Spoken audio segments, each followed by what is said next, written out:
Hi, I'm Joni Patry, and welcome to my YouTube channel. Well, today I want to talk about where Rahu is, and we all want to know about Rahu and Ketu because they really are our destiny. They really are the turn of events of where things are headed and represent also where we've been in our past.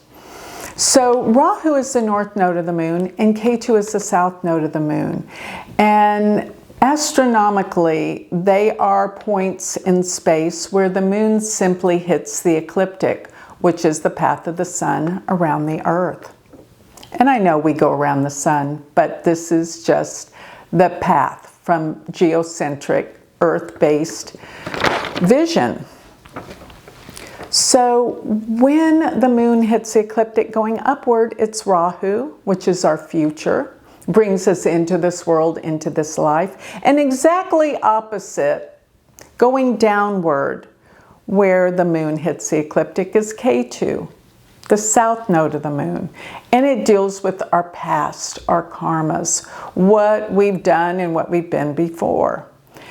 But I want to talk about Rahu because it just changed nakshatras. And if you don't know what a nakshatra is, in Vedic Astrology, nakshatras are called the lunar mansions.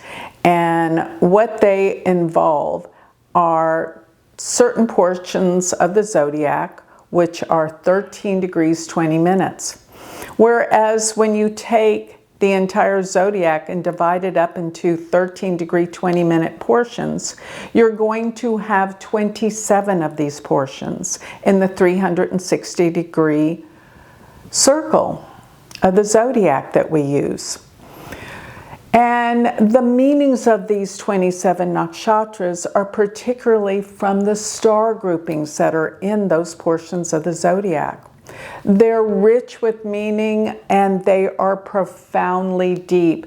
They also have a deity as well as they also have a rulership, a planet that rules each nakshatra, and a symbol. So looking at this, we're going to talk specifically about the nakshatra Dhanishta. Dhanishta means, actually the quote is, the saying is the richest one. And it is rich in spiritual depth, actually. And Dhanishta is ruled by Mars. So it is a very harsh, cutting, profound nakshatra that gets to the point of things. Now the symbol is what's so interesting about Dhanishta because its symbol is an instrument, and what it represents are timing. Its instrument per se is a drum, which deals with the beat of life, the heartbeat. It deals with rhythm, keeping in rhythm, and everything in our universe is in a rhythm. Think about every day the sun comes up the same time. Well, not the same time, but in a cyclic process that every day of the year, it will be at that same position and it changes. But that rhythm of the planets surrounding, cycling around the sun, of the moon cycling around the earth, there is a specific rhythm that is always kept. This is what Dhanishta rules. The rhythm, the heartbeat. Never thought of it that powerfully, have you? So this is quite an interesting and profound nakshatra. And talking about the instruments that it rules, the drum or the flute. Both of these instruments are hollow inside. And it's said that Dhanishta deals with that sense of not feeling whole or complete, empty, hollow inside. But you got to find your inner rhythm to make your life work. That's what Rahu in this nakshatra means for us individually. Finding our inner connection. And that will deal with our inner rhythm. And when you're in the rhythm, you're healthy, you're strong, you're happy, you're balanced.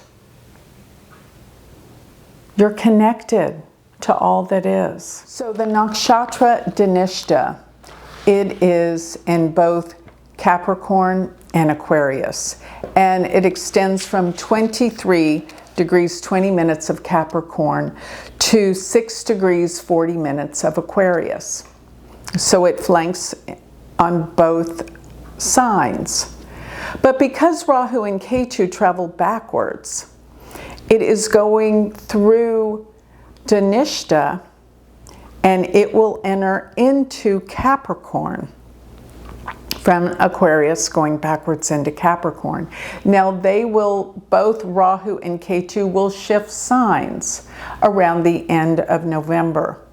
So Rahu will still be in Dhanishta, but it will be in Capricorn instead of Aquarius at that time, around November 25th. And at the same time, of course, Ketu will shift into the sign of Cancer from Leo.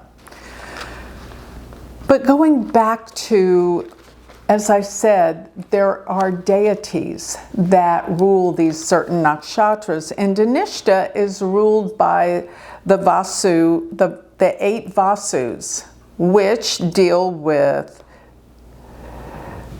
the 8 Vasus bring prosperity to the earth and abundance to the mental, physical plane. And that's why it's called the richest one. But this portion in the sky that it deals with in the stars is the dolphin. And it is said to be an extreme visionary influence in this place. And it's good for intuitive ability. So that's what we're going to be experiencing more so, all of us, while we have Rahu in the nakshatra of Dhanishta. But another thing needs to be mentioned. It is ruled by Mars, and therefore it is said to be the most difficult nakshatra for marriage. So during this time, we will all be looking at our relationships more profoundly, more deeply, with a serious tone to correct things. How do we relate? Are we loving? Are we caring? Are we sensitive? Are we listening? All of these things have to be addressed because it has been said that those with a lot of Dhanishta planets don't listen like they should. So this is something that has to be addressed during the time that transiting Rahu is in Dhanishta. And it has been said through my book, World Predictions, which I do happen to have right here, World Predictions 2024 to 2042, what is our future? I mentioned that when Rahu was in that nakshatra of Dhanishta, there were a lot more earthquakes. And that is actually what's happening right now. We had the Venezuela one, we had one in Cuba, we had others around the world that I think even in China, but there's more to come with this, is my point. It is a very powerful nakshatra, and I want you to know that it is actually, I know it's called the richest one, but it's also called the Star of Symphony, and it deals with vibration and frequency.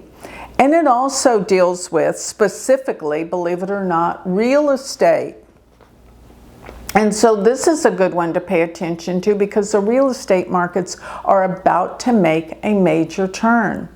And yes, I think it's going to be great for people wanting to buy, not so great for people that want to sell. So the other thing is that I've always found with this nakshatra is to listen to your inner timing. And that means your intuition. Remember, that's what I'm talking about, intuition with this. So here's the thing.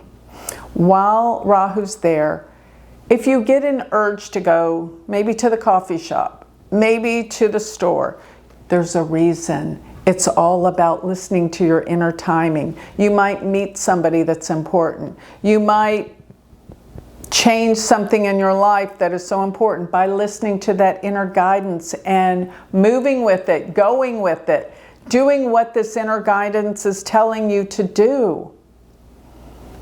This is an incredible time for transformational change on an inner level and opening more to the intuition, to the messages that our inner guidance is telling us. That's what this nakshatra is all about. And that's what you should make it all about.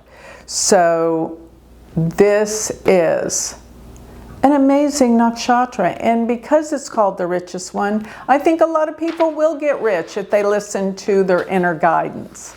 That's a promise. So with that, I think I'll close. If you would like to learn more about me, go to my website, galacticcenter.org. And there you will sign up for my free newsletter where you get all my information delivered to your email. And furthermore, if you want to study with me, become my student, go to my university website, universityofvedicastrology.com. And do not forget, if you want all of this guidance daily, get my planner. It's now an app on the App Store. Couldn't be a better app out there for daily astrological guidance. You'll see. If you want to learn more about it, go to the website, galacticplanner.com. Thank you.